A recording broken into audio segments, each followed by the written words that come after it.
Okay, so we were discussing this calcination roasting was done, उसके बाद reduction part हो गया था। रिडक्शन में देखिए क्या बताया था मैंने कि जनरली क्या होता है कि जस्ट ऑक्सीजन को हमें रिमूव करवाना होता है यहाँ से, okay, and this oxygen is removed by using carbon. Basically carbon को यूज किया जाता है, कोक को, या फिर हाईली रिएक्टिव मेटल्स भी हम यूज करते हैं डिस्प्लेसमेंट करने के लिए, ओके। सो जैसे आप यहाँ देखेंगे carbon is acting as a reducing agent, oxygen को यहां से रिमूव किया, zinc metal you have got, ठीक है। तो फाइनली आपको जिंक मेटल इसमें मिल गया। Now the next part, thermite reactions, very important.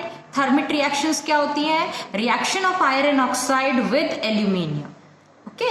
Iron oxide Fe2O3 किसके साथ है? एल्यूमिनियम। एल्यूमिनियम कैसा मेटल है बेटा? एक हाईली रिएक्टिव मेटल है, ओके। और ये यहां से किसको डिस्प्लेस कर देगा? आयरन को। आयरन को यहां से डिस्प्लेस कर देगा और एल्यूमिनियम अपना खुद का ऑक्साइड बना लेगा Al2O3, ठीक है। और जनरली इसको रेलवे ट्रैक्स को या क्रैक्ड मशीन पार्ट्स होते हैं उनमें इसको यूज किया जाता है। Fine. Now extraction of metals high in the activity series, उसका देख लेते हैं थर्ड पार्ट, ठीक है, कि जो ज्यादा ही रिएक्टिव है उनके लिए हम कौन सा प्रोसेस यूज करते हैं बेटा?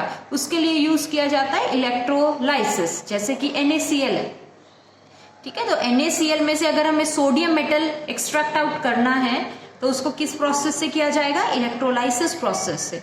तो ये पॉइंट आप ध्यान रखना, इसमें याद करने के लिए आपको क्या है कि मेटल्स कहाँ डिपोजिट होते हैं, वेरी इंपॉर्टेंट, ठीक है। तो मेटल डिपॉजिट होगा कैथोड पे, metal deposit at cathode, negative charge पे। और क्लोरीन एज अ गैस कहाँ लिबरेट होगी? ये एनोड में, ठीक है। समझ आ गया बेटा? रिएक्शंस आपके सामने हैं। सोडियम सबसे पहले तो देखो जो NaCl है ये आयोनाइज करता है, ओके। ये जो NaCl है जब इसमें से इलेक्ट्रिसिटी हम पास करते हैं तो it ionises to give you Na+ and Cl-। फिर Na+ ने क्या किए?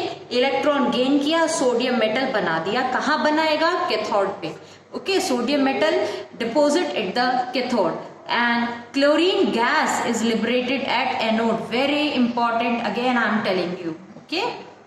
सेम वेज एल्यूमिनियम का भी एक्सट्रैक्शन बिल्कुल ऐसे ही होगा, ओके। चलिए इसके बाद में फ्रॉम हेयर यहां से आपको ये समझ में आएगा कि जो अपने जनरली जो मेटल्स हैं उनमें से sodium, potassium, sodium, calcium, magnesium and aluminium, they are extracted by using the process of electrolysis, okay. उनको तो हम कौन से प्रोसेस से एक्सट्रैक्ट आउट करेंगे? इलेक्ट्रोलाइसिस। और zinc, iron, lead and copper इनको किया जाता है by using the process of reduction, reduction process use करके। सिल्वर, गोल्ड को नेटिव स्टेट में मिलते हैं, ठीक है, ये नेटिव स्टेट में ही आपको मिलेंगे। इसके बाद जो लास्ट पार्ट है आपका electrolytic refining. And electrolytic refining क्या होता है बेटा? सी, मेटल का आपने प्रॉपरली एक्सट्रैक्शन करवा दिया, सब कंप्लीट हो गया, finally you got the metal, but that metal is not pure. Metal अभी वो प्योर नहीं है, उसकी परसेंटेज प्योरिटी जो है वो अभी थोड़ी कम है। तो उसकी प्योरिटी बढ़ाने के लिए, उसको और भी प्योर करने के लिए क्या किया जाता है? Electrolytic refining. How is it done? एक फ्लास्क लिया जाता है जिसमें हम एनोड, एनोड किसका होता है बेटा? आपका इम्प्योर मेटल का।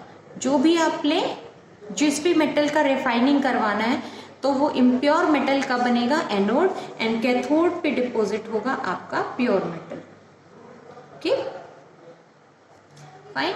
Then the solution electrolyte, electrolyte किसकी यूज होगी? whatever metal you are taking, जो भी मेटल ले रहे हो उसी का सॉल्ट सोल्यूशन लेना है।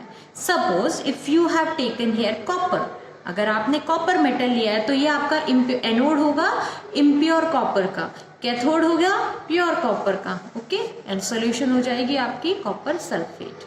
फिर धीरे जैसे जैसे प्रोसेस स्टार्ट होता है, इलेक्ट्रिसिटी पास करवाते हैं, एनोड डिकम्पोज होना शुरू करती है। विद टाइम एनोड तो कैसी होती जाएगी बेटा? थिन, और कैथोड कैसी होती जाएगी आपकी? थिक। समझ में आया? और जो भी इम्प्योरिटीज होती हैं they deposit here at the anode as anode mud, यहाँ डिपोजिट होगा, okay. So this is your last part. Anode impure copper बता ही दिया, cathode pure copper, electrolyte solution. Fine, ये प्रोसेस पूरा I have told you. After this जो मैंने corrosion के नोट्स आपको दिए थे separately, corrosion, what is corrosion? तो कोरोजन क्या होता है आपका? It is a slow degradation of the metal, slow eating away of the metal also you can call it. ठीक है, किस किस की प्रेजेंस में होता है? एयर, मॉइस्चर और एसिड्स भी कोरोसिव होते हैं. ठीक है, तो ये आप लोग ध्यान रखना बेटा इसको. चलो ओके ना, तो अब आप ये कर लेना इसका सारा. Thank you.